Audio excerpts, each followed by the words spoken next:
L'aventure étonnante de Jules à Paris. Il était une fois, dans une petite ville en France, un jeune garçon nommé Jules. Jules était un rêveur. Il aimait les histoires d'aventure et de découverte. Son plus grand rêve était de visiter Paris, la grande ville des Lumières, pleine de mystères et de merveilles. Un jour, Jules décida que le moment était venu pour réaliser son rêve.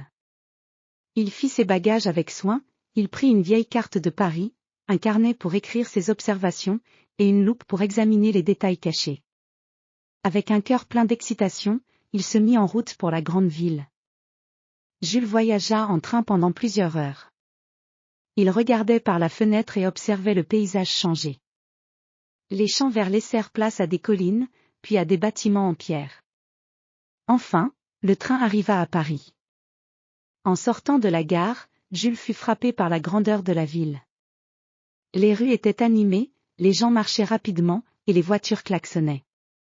Le ciel était d'un bleu éclatant, et le soleil brillait sur les façades des bâtiments. Le premier endroit que Jules décida de visiter était la célèbre Tour Eiffel. Il marcha jusqu'à elle en suivant la carte. La tour se dressait majestueusement dans le ciel, ses grandes structures en fer scintillant au soleil. Jules prit son carnet et dessina la tour avec soin, impressionné par sa taille et sa beauté.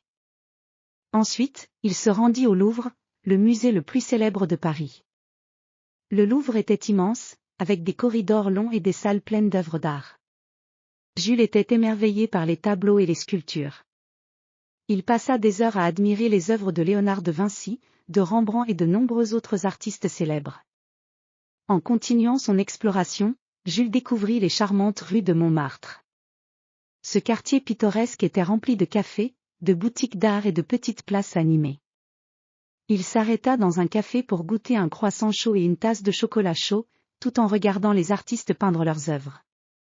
Jules décida de visiter Notre-Dame de Paris, une magnifique cathédrale gothique avec ses grandes fenêtres colorées et ses gargouilles impressionnantes.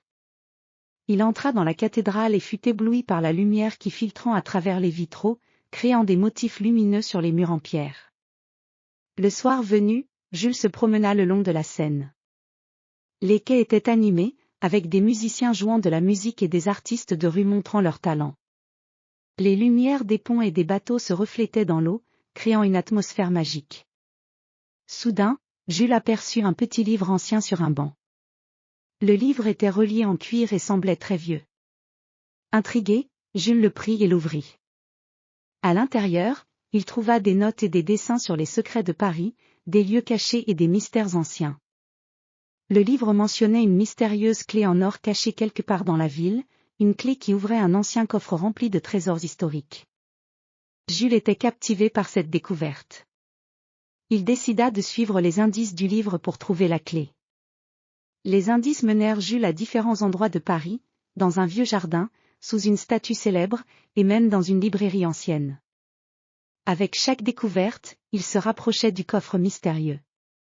Les rues de Paris devinrent un labyrinthe fascinant de mystères et d'aventures.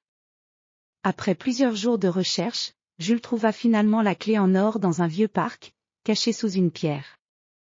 Avec la clé en main, il se rendit à l'endroit indiqué par le livre, un vieux grenier caché sous les toits de Paris.